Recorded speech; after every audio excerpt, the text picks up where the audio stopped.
Parallelogram rule is demonstrated here. Imagine we have forces of magnitudes 6 newtons and 9 newtons acting on a particle at O such that the angle between the directions of the forces is 60 degrees as shown. If we draw a parallelogram using the magnitudes and directions of these two forces as the sides of the parallelogram, then the diagonal of the parallelogram represents the resultant vector r as shown.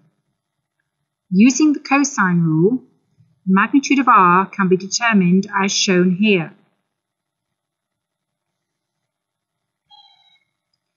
An alternative method of adding two vectors together is by means of the triangle rule.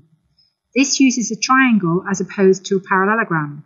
It is basically a very similar construction.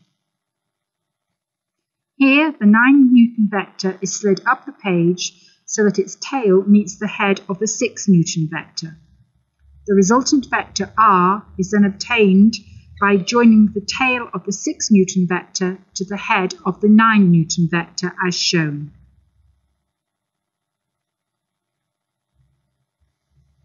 It doesn't matter which vector we move across the page.